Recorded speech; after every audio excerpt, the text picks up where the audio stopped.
Hello hi నమస్తే నేను మీ Vedant welcome to Vedant media.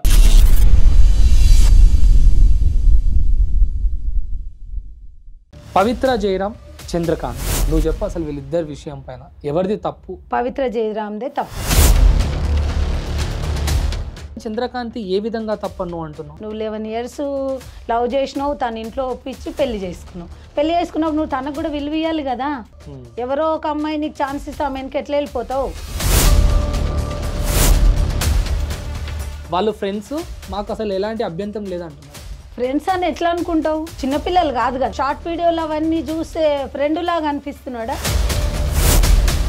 Industry అనగానే ఇది ఒక గలీజ్ కొంప, చెడు కార్యక్రమాలకు ఎక్కువ అవకాశాలు ఉంటాయి జరగడానికి అని ఉంటాయి. పర్సనల్ అంటే నువ్వు అవాయిడ్ చేయి, మాట్లాడకు ఫ్రెండ్తో. ఇది అట్రాక్షన్ లవ్? అట్రాక్షన్ లవ్ ఏముంది, కామం అన్నట్టు. అది ఇప్పుడు పెళ్ళాంకు మొగుడు మీద ఉన్నంత ప్రేమ మొగుడికి పెళ్ళాం మీద ఉండదని నా ఒపీనియన్. ఎందుకు? ఒక భార్యను బాధ పెడితే బాధ, ఒక తల్లిని బాధ పెడితే బాధ, వేరే వాళ్ళ భార్యను బాధ పెడితే అది బాధ కాదు కదా. సో ఇప్పుడు 11 సంవత్సరాల భార్య ప్రేమ నిజమా, లేదంటే మధ్యలో వచ్చినటువంటి 4-5 సంవత్సరాల పవిత్ర ప్రేమ నిజమా? అంటే ఏది నిజం అని చెప్పాలి? భార్య ప్రేమనే నిజం. ఆమె ఏమన్నా నేను 16 ఏళ్ళకి పెళ్లి చేసుకున్నా, 16 ఏళ్ళ అంటే 16 ఏళ్ళకి పెళ్లి చేసుకుంటే ఒక 40 ఏళ్ళు వచ్చినాక వదిలేయాల మొగుడిని, మళ్ళీ ఇంకో కొత్త మొగుడిని చూసుకోవాలి వదిలేసి. సో ఇప్పుడు పెళ్ళైన తర్వాత అక్రమ సంబంధాలు పెట్టుకున్న వాళ్ళ గురించి ఎందుకు, ఏం అవసరం చెప్పండి? అసలు అక్రమ సంబంధాలు పెట్టుకునేంత అవసరం ఏమొస్తుందో నాకు అదే అర్థమవుతలే. రీసెంట్గా ఏదైతే పవిత్ర జయరామ్ మరియు చంద్రకాంత్ వీళ్ళిద్దరి ఇష్యూ ఏదైతే ఉందో, ఈ ఇష్యూ పైన చాలామంది చాలా విధాలుగా వాళ్ళ యొక్క ఒపీనియన్స్ని షేర్ చేసుకుంటున్నారు. అండ్ నేను ఈరోజే వాళ్ళ వైఫ్, చంద్రకాంత్ గారి వైఫ్ శిల్ప గారిని కూడా కలిసేసి రావడం జరిగింది. అసలు ఏం జరిగింది, ఎందుకు ఇలా జరిగింది, అసలు నిజంగా తప్పెవరిది? 11 సంవత్సరాల ప్రేమ కాస్త ఇలా ఒక మూడో మనిషి మన జీవిత శైలిలోకి, మన జీవిత ప్రయాణంలోకి రాగానే అలా ఒక జీవితాన్ని అంటే ఒక కుటుంబాన్ని వదిలేసి వెళ్ళిపోతారా? ఇవన్నిటి గురించి కూడా మాట్లాడడం జరిగింది. మరి ఇదే విషయం పైన ఈరోజు మనం మాట్లాడడానికి మన ముందు మాధవి గారు ఉన్నారు. తను ఎవరో కాదు, మా మదరే. సో మా అమ్మతోనే ఈ విషయం ఒకసారి మాట్లాడి, అంటే మా మమ్మీ నాకు ఎప్పుడు ప్రతి విషయంలో తను చెప్తూ ఉంటుంది, ఏదో ఒకటి తన యొక్క ఒపీనియన్ని షేర్ చేసుకుంటూ ఉంటుంది నాతో. ఈ విషయం పైన కూడా మాట్లాడడానికి ఈరోజు మీ ముందుకు తీసుకొని వచ్చాను. నమస్తే మమ్మీ. నమస్తే అమ్మా. ఇప్పుడు నేను పెరుగుతున్న టైంలో 4 గోడల మధ్యలో ఇలాంటివి సోషల్ మీడియాలో జరుగుతూ ఉంటే, అప్పట్లో నువ్వు నాకు చెప్పే సమయంలో అసలు సోషల్ మీడియానే లేదు. ఏదో టీవీ 9లను, సాక్షిలను, లేదంటే ఇంకోటో శాటిలైట్ ఛానల్స్ చూస్తూ మనం మాట్లాడుకునేవాళ్ళం. ఈరోజు సోషల్ మీడియా వచ్చిన తర్వాత ప్రతి ఒక్క విషయాన్ని అది బయటికి వచ్చిందంటే సోషల్ మీడియాలో అందరికీ తెలిసిపోతుంది. కానీ మనం ఇన్ని రోజులు 4 గోడల మధ్యలో మాట్లాడడం, నీ మాటలు ఏవైతే ఉన్నాయో అవి నా ప్రేక్షకులకు, వేదాంత్ మీడియా ప్రేక్షకులందరికీ కూడా వినిపించాలనే ఒక ముఖ్య ఉద్దేశంతో ఈరోజు నేను ముందుకు తీసుకొచ్చిన. పవిత్ర జయరామ్ చంద్రకాంత్ వీళ్ళిద్దరి ఏదైతే యాక్సిడెంట్ జరగడం, తర్వాత సూసైడ్ చేసుకొని చనిపోవడం, ఇవి చూస్తున్నాం కదా. నువ్వు చెప్పు అసలు వీళ్ళిద్దరి విషయం పైన ఎవరిది తప్పు అని నువ్వు అనుకుంటున్నావు? నేను నా ఉద్దేశంలో అయితే ఒక 70% పవిత్ర జయరామ్దే తప్పు. ఎందుకంటే ఆమె ఆల్రెడీ భర్త, పిల్లలు అందరు ఉన్నాక వేరే అతనితో ఇల్లీగల్ రిలేషన్ పెట్టుకొని ఆయనను మొత్తం తెచ్చి ఇంట్లో పెట్టేసుకొని వాళ్ళ ఫ్యామిలీకి దూరం చేసింది కదా. ఫస్ట్ ఎవరైనా ఒక ఆడామెదే, ఒక మగవాడు అంత తొందరగా ఏది కూడా చెప్పలేడు. ఆమె ఒక అలసిస్తేనే చెప్పగలుగుతాడు, కానీ ఈయనంతకి ఈయన వెళ్ళి అది ఇది అని చెప్తే వాళ్ళు ఏమి ఊరుకోరు. ఎవరైనా వాళ్ళ ఇష్టం లేకపోతే ఊరుకోరు కదా. కానీ ఒక అమ్మాయే ఫస్ట్ ఛాన్స్ ఇస్తుంది అని నా ఉద్దేశం. సరే, ఇప్పుడు మనం మాట్లాడుకుంటున్న ఏ మాటలు కూడా ఈరోజు చనిపోయిన వాళ్ళ గురించి వాళ్ళని మనం విమర్శించాలనో, లేదంటే వాళ్ళని ఎత్తి చూపించాలనో కాదు. ఇలాంటివి ఇంకా జరగకుండా ఉండాలనే ఉద్దేశంతో మనం మాట్లాడదాం. పూర్తి వీడియోలో మనం ఏం మాట్లాడినా మనకు వ్యక్తిగతంగా వాళ్ళపైన ఏం లేదు, జరిగిన విషయం పైన మన ఒపీనియన్ని మనం షేర్ చేసుకుందాం. అయితే ఇప్పుడు 70% ఇది అంతం కాలేదు కదా, ఇంకా ఎన్ని జరుగుతున్నాయి మనకు తెలియదు కదా. ఇప్పుడు వీళ్ళిద్దరిదే ఇలాంటి రిలేషన్ అని కాదు, ఇంకా చాలా ఉన్నాయి ఇలాంటివి. వాళ్ళకన్నా కొంచెం తెలుసుకొని ఇది తప్పు అని తెలుసుకోవాలని ఉద్దేశం, అంతే. వీళ్ళని చనిపోయిన వాళ్ళను ఉద్దేశించి మాట్లాడడం కాదు ఇది. ఓకే. అయితే ఇప్పుడు సరే, పవిత్ర జయరామ్ది తప్పు అని నువ్వు అంటున్నావు, 30% చంద్రకాంతి తప్పు అంటున్నావు. సరే, 30% చంద్రకాంతి ఏ విధంగా తప్పు అని నువ్వు అంటున్నావు? అంటే ఒక 11 సంవత్సరాలు లవ్ చేసి ఒక అమ్మాయిని పెళ్లి చేసుకున్నావు, చిన్న పిల్లలు ఉన్నారు ఇద్దరు. అప్పుడు తను ఎంత ఛాన్స్ ఇచ్చినా కానీ ఇతను ఆలోచించాలి కదా. నా భార్య పిల్లలకు నేను ఆమెను కూడా లవ్ చేసి పెళ్లి చేసుకున్నావు కదా, మీ పెద్దలు కుదిరిచేదో నీ ఇష్టం లేకుండా చేయలేదు కదా. నువ్వు 11 years లవ్ చేసినావు, తన ఇంట్లో ఒప్పించి పెళ్లి చేసుకున్నావు. పెళ్లి చేసుకున్నప్పుడు నువ్వు తనకు కూడా విలువ ఇవ్వాలి కదా. ఎవరో ఒక అమ్మాయి నీకు ఛాన్స్ ఇస్తే ఆమె వెనక ఎట్లా వెళ్ళిపోతావు? అది కరెక్ట్ కాదు కదా, మరి తప్పే కదా ఆయనది కూడా. అది మ్యారేజ్ 11 సంవత్సరాలు ఇష్టపడి చేసుకున్న తర్వాత ప్రేమించిన అమ్మాయిని వదిలేసి ఇంకో మూడో మనిషి దగ్గరికి వెళ్ళాలన్న ఆలోచన అసలు ఎందుకు వస్తుంది? అంటే ప్రేమించేటప్పుడు ఇద్దరు కలిసి ఉండరు కదా, దూరంగా ఉంటారు కాబట్టి ప్రేమనే అనిపిస్తుంది. ఒకే ఇంట్లో వచ్చి ఉన్నాకనే నిజ స్వరూపం అనేది తెలుస్తుంది కదా ఎవరికైనా. బయట ఉన్నంతసేపు ఈమె ఏది అడిగినా అతను కాదనలేడు, ఆయన ఏం అడిగినా ఈమె కాదనలేదు. కానీ వచ్చి ఒకే ఇంట్లో ఉన్నప్పుడు అలాంటివి అంత ప్రేమ చేసుకోవడం అనేది ఎవరికి సాధ్యం కాదు కదా. ఇప్పుడు లవ్ మ్యారేజ్లో అయితే కాదు, ఇప్పుడు అరేంజ్డ్ మ్యారేజ్ అనుకో, అతను ఎవరో మనకేం తెలీదు కాబట్టి మన ఇంట్లోకి వచ్చినాక ఎట్లుంటాడో ఇదేనేమో ఆయన బిహేవియర్ అనుకుంటాం. కానీ లవ్ మ్యారేజ్ అట్లా కాదు కదా, ముందు ఎక్కువ ప్రేమ చేసుకుంటారు కదా, ఒకరి మీద ఒకరు ఎక్కువ కేరింగ్ ఉంటుంది కదా. ఇప్పుడు ఇంట్లోకి వచ్చినాక అంత కేరింగ్ అంటే జీవితకాలం అట్లా ఎవరు ఉండలేరు. ఇప్పుడు పవిత్ర జయరామ్తో కూడా ఈయన లైఫ్ లాంగ్ ఏమి ఉండకపోతుండే, ఎందుకంటే అది శాశ్వతమైన ప్రేమ అనేది మనము బంధాలకో దేనికో బందీ అయి ఉండాలి అంతే. కానీ జీవితకాలం ఒక మనిషిని అంతే ప్రేమ చేయాలంటే అది ఎవ్వరికి కూడా సాధ్యం కాదు. ఎవ్వరికి కాదు, మనం పిల్లల్ని కూడా చేయలేము. ఇప్పుడు తెలివి లేనప్పుడు ఉన్నంత ప్రేమ పిల్లలు పెద్ద అయినాక చేస్తాం. వాళ్ళు తప్పు చేస్తే తిడతాం కదా, తిడతాం, కొడతాం, అన్నీ చేస్తాం, కొన్ని రోజులు మాట్లాడకుండా కూడా ఉంటాం. అందుకని ఏదో పైన ప్రేమలకు ఇదైపోయి జీవితాలు పాడు చేసుకోవద్దు. ఏ ప్రేమ కూడా శాశ్వతమైనది కాదు. మనం బంధాలకు బందీ అయి ఉండాలి అంతే, మనకంటూ ఒక రెస్పాన్సిబుల్ ఉండాలి. అంతేగాని ఈ ప్రేమ ఈ అమ్మాయి నా భార్య కన్నా ఎక్కువ ప్రేమ చేస్తుంటే ఎన్ని రోజులు చేస్తుంది, మొత్తం వెళ్ళి అక్కడే ఉండు, ఆమె కూడా అంతే చేస్తుంది లాస్ట్కు. అది 11 సంవత్సరాలు ప్రేమించి తెచ్చుకున్న అమ్మాయిని కాదనుకొని వెళ్ళిపోయాడు. ఈ మధ్యలో తిను వచ్చినప్పుడు లేదంటే తను పరిచయం అయినప్పుడు భర్త ప్రవర్తన మారింది అని తెలుసుకొని భార్య నచ్చ చెప్పే ప్రయత్నం చేయలేదని నువ్వు అనుకుంటున్నావా? ఒకవేళ నచ్చ చెప్పే ప్రయత్నం చేస్తే తను మారే అవకాశాలు ఉంటాయంటావా? ఖచ్చితంగా ఉంటాయి. ఎందుకు ఉండవు చెప్పండి. ఇప్పుడు ఒక 6 నెలలు సావాసం చేసే వారు వీరవుతారు అంటారు. ఇప్పుడు 11 సంవత్సరాలు ప్రేమించినప్పుడు ఆయన దేనికి వింటాడు అనేది ఆమె ఖచ్చితంగా తెలిసి ఉంటుంది. ఎందుకంటే ఆయన కొట్లాడితే వింటాడా, మాట్లాడకుండా సైలెంట్గా ఉంటే వింటాడా, బెదిరిస్తే వింటాడా అనేది ఖచ్చితంగా తెలుస్తుంది కదా. ఆ వేలో ట్రై చేయాలి. ఆమె చేసిందో లేదో మనకు తెలియదు కానీ నేను చెప్తున్నా. ఎందుకంటే నువ్వు ఆమె ఎవరితోనో ప్రేమించినావు, నువ్వు ఆమెతో టైం స్పెండ్ చేసినావు, నువ్వు ఆమె దగ్గరికి వెళ్ళేసి వచ్చినావు, నువ్వు నా దగ్గర రావద్దు అనేది అట్లా పక్కన అయితే పెట్టడం తప్పు. ఎందుకంటే నీ పిల్లల భవిష్యత్తు మంచిగా ఉండాలంటే నువ్వు కాంప్రమైజ్ కావాలి. అది సో అట్లా కాంప్రమైజ్ జీవితాంతం అవ్వాల్సి వస్తుంది కదా ఒక్కసారి అవుతే? అట్లేం ఉండదు. ఖచ్చితంగా ఇప్పుడు భర్త మార్చుకోగలుగుతారు, ప్రయత్నం చేయాలి. ఇప్పుడు వాళ్ళ ఇంట్లో కూడా వాళ్ళ పిల్లలు కరెక్ట్గా ఉంటే ఇతను ఇంతవరకు వెళ్ళకపోతుండే. ఎవరి ఇంట్లో అంటారు?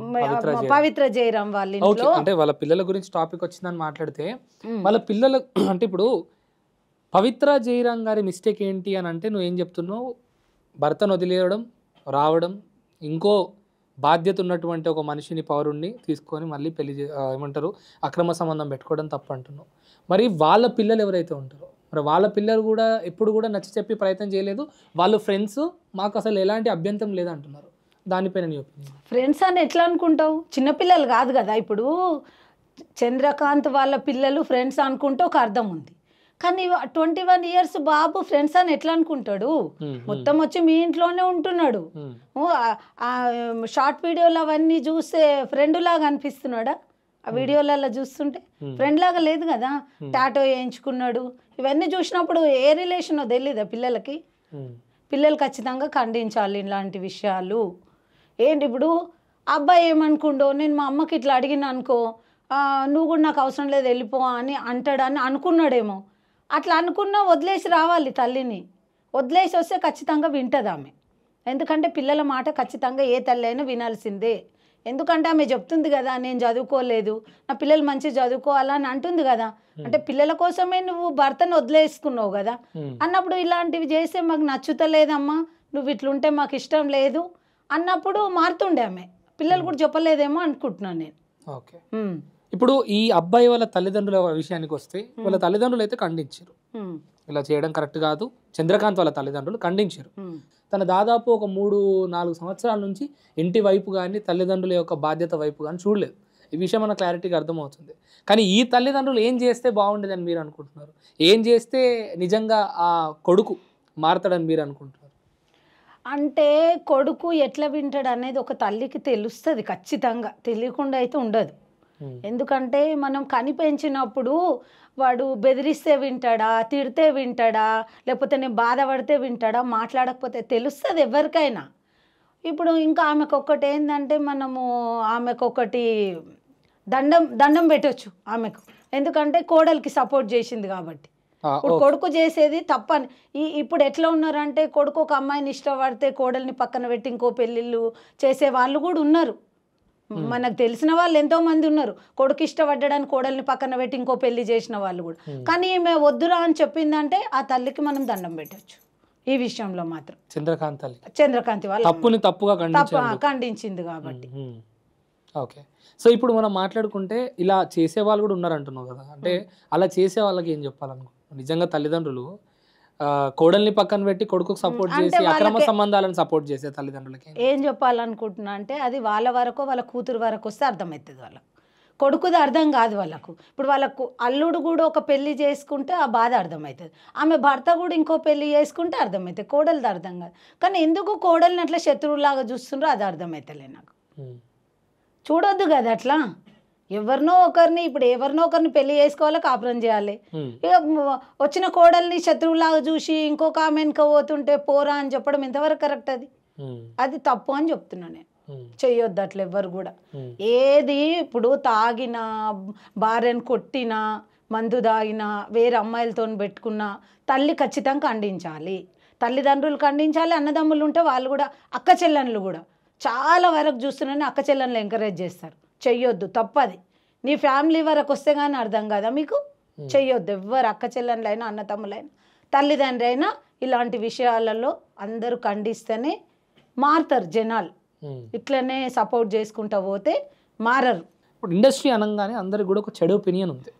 ఇండస్ట్రీ అనగానే ఇది ఒక అంటే ఓపెన్గా చెప్పాలి అని అంటే ఇది చాలా గలీజ్ కొంప అన్నట్టుగా ఉంది. ఇక్కడ అన్నీ కూడా చెడు కార్యక్రమాలకు ఎక్కువ అవకాశాలు ఉంటాయి జరగడానికి అని ఉంటుంది. ఇండస్ట్రీలో వర్క్ చేసే అమ్మాయిలకు కూడా తక్కువ రెస్పెక్ట్ ఇవ్వడము, గలీజ్గా మాట్లాడడం, వాళ్ళ ముందు కాకపోయినా వెనుకనే ఇదొకటి అయితే ఉంది.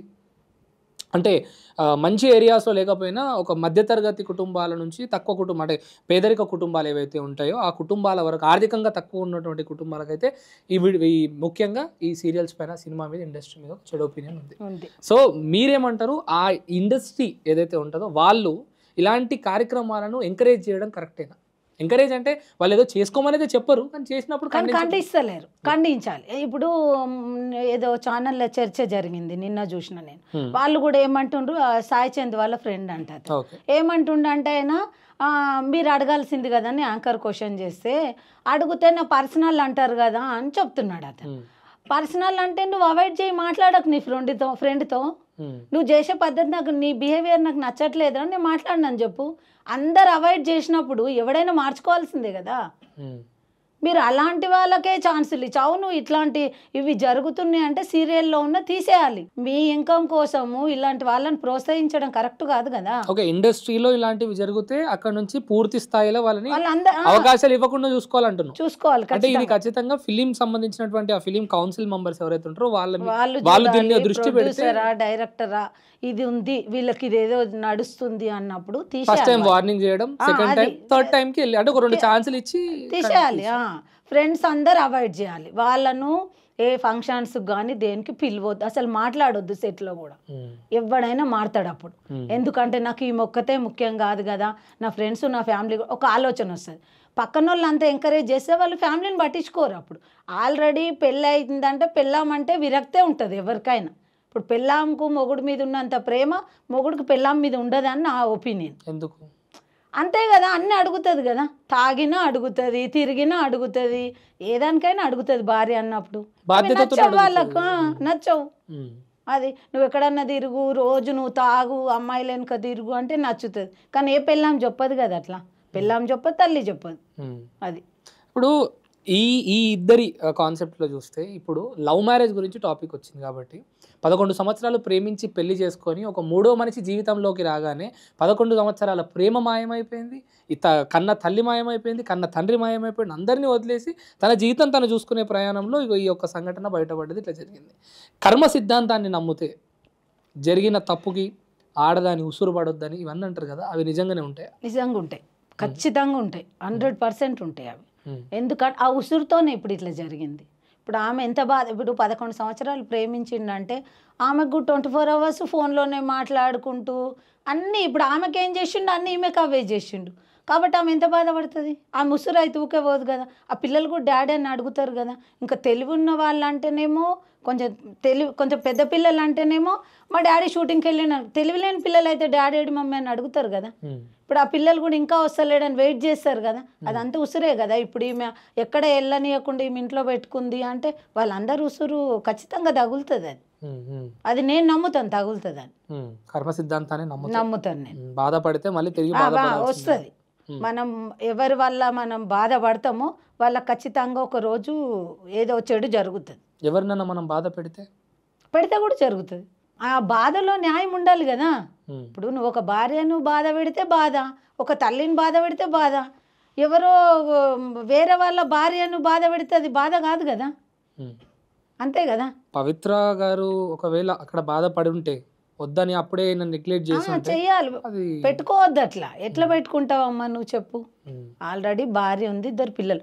ఇంకా ఈమె శిల్ప ఫోన్ చేస్తే కూడా నావాడు అని ఎట్లా చెప్తుంది ఆమె? చెప్పండి. ఆమె చెప్తే పిల్లల కన్నా తెలివి ఉండాలి కదా. ఇప్పుడు 2 పెద్ద పిల్లలే కదా వాళ్ళు కూడా. మరి వాళ్ళైనా తల్లిని ఖండించాలి కదా. అమ్మ ఇవన్నీ వద్దు, నువ్వు ఇలాంటివి చేస్తే మేము ఉండం నీ దగ్గర.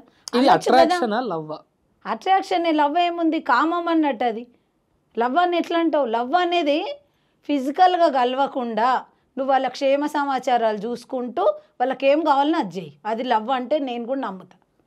కాదు మమ్మీ, నువ్వు అన్న పాయింట్ నాకు అర్థమైనప్పటికి కూడా మరి ప్రేమ లేకపోయి ఉంటే మంచి సావంగానే ఎందుకు చచ్చిపోయాడు?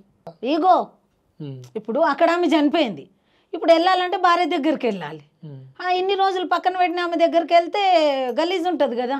అది సో ఈగో దెబ్బ. ఇంకోటి వాళ్ళ పిల్లలు ఇన్స్టాగ్రామ్లో నుంచి ఈయన పేరు తీసేసిరటగా. అది కూడా పెట్టుకుండంటగా. తండ్రిలాగా అంగీకరించలేరంట వాళ్ళు. అదే ఒక పాయింట్. ఈమె ఇన్స్టాగ్రామ్లో ఏంది పవిత్ర జయరాం పక్కన చందర్ అని పెట్టుకుందంట ఆమె. పిల్లలు తొలగించిరంట. అది బాధపడినట్టున్నాడు ఆయన. అది. సో ఇప్పుడు 11 సంవత్సరాల భార్య ప్రేమ నిజమా, లేదంటే మధ్యలో వచ్చినటువంటి 4-5 సంవత్సరాల పవిత్ర ప్రేమ నిజమా? అంటే ఏది నిజం అని చెప్పాలి? భార్య ప్రేమనే నిజం. భార్య ప్రేమ నిజమైతే, నిజంగా భార్య ప్రేమనే నిజమైతే ఆ ప్రేమ కోసం ఎందుకైనా బ్రతికి బాగా చూసుకోలేకపోయిందంట? ఒక వ్యామోహంలోకి వెళ్ళిపోయిండు ఆయన. వ్యసనం అంటావా? అంతే మరి. ఇప్పుడు కాకపోతే ఆ వ్యసనం ప్రేమ కాదు, కామం. కామం అంతే. అది ప్రేమ అస్సలు కాదు. అది ప్రేమ అంటే మొత్తం వీళ్ళని వదిలేసి పోయాడు ఉండడు. ఆమెది కూడా ప్రేమ కాదు.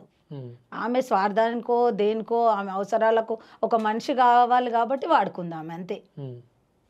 ఆమె ఏమన్నా నేను 16 ఏళ్ళకి పెళ్లి చేసుకున్నా, 16 ఏళ్ళ అంటే 16 ఏళ్ళకి పెళ్లి చేసుకుంటే ఒక 40 ఏళ్ళు వచ్చినాక వదిలేయాల మొగుడిని, మళ్ళీ ఇంకో కొత్త మొగుడిని చూసుకోవాలి వదిలేసి? అంటే అట్లా కాదు. తను చెప్పిన విధానం ఏంటంటే, నేను 16 ఏళ్ళు ఉన్నప్పుడే నన్ను పెళ్లి చేసేసి ఇచ్చిర్రు, నా డ్రీమ్స్ నా ఆశయాలు వేరుండే, నేను అందుకే తన దూరం పెట్టుకొని వచ్చి నేను ఎన్నో కష్టాలు పడ్డా, బయటకు వచ్చి ఇండస్ట్రీలోకి వచ్చినా అని చెప్పి తను చెప్తుంది. ఆ పిల్లలు ఏమంటుండ్రు, అన్నిటికీ సపోర్ట్ చేసిండు మా డాడీ అని చెప్తారు పిల్లలు.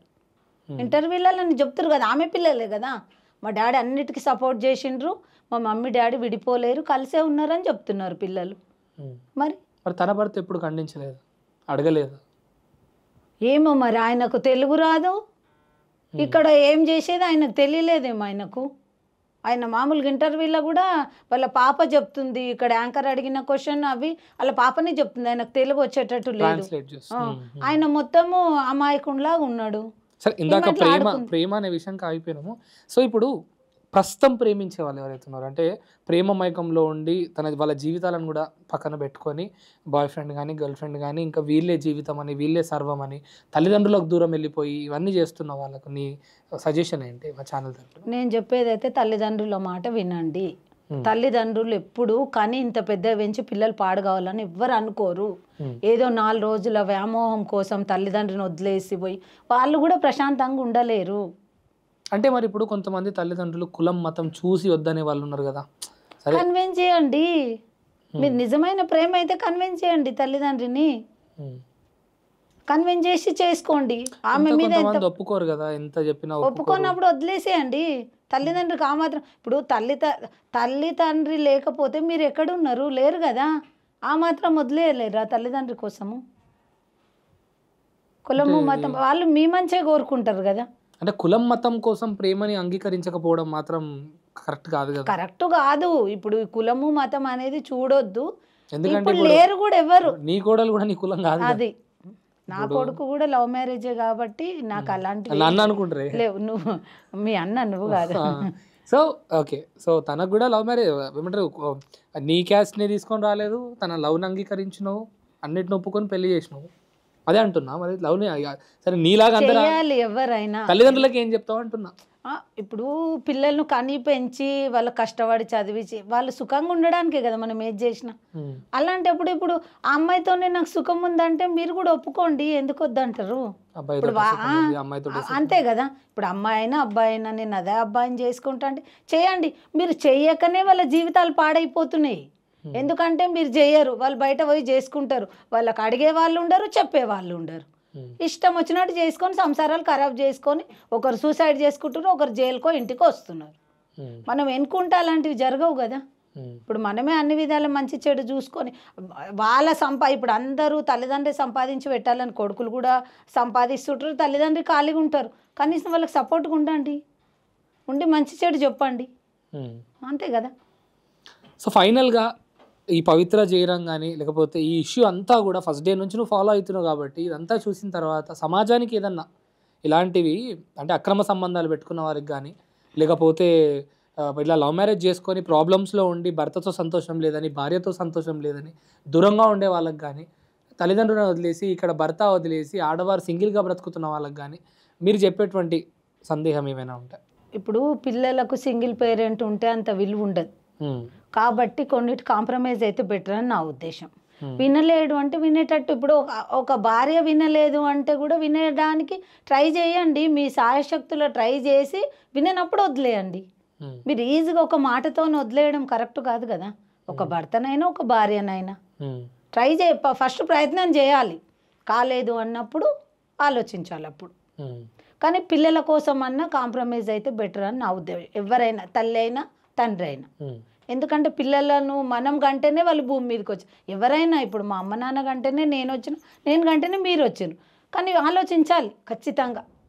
ఏదో మీ ఇష్టానికి చేసి పిల్లల భవిష్యత్తు పాడు చేయొద్దు అని నా ఉద్దేశం. సో ఇప్పుడు పెళ్ళైన తర్వాత అక్రమ సంబంధాలు పెట్టుకున్న వాళ్ళ గురించి అలాంటివి ఎందుకు ఏం అవసరం చెప్పండి. అసలు అక్రమ సంబంధాలు పెట్టుకునేంత అవసరం ఏమొస్తుందో నాకు అదే అర్థమవుతలే ఫస్ట్.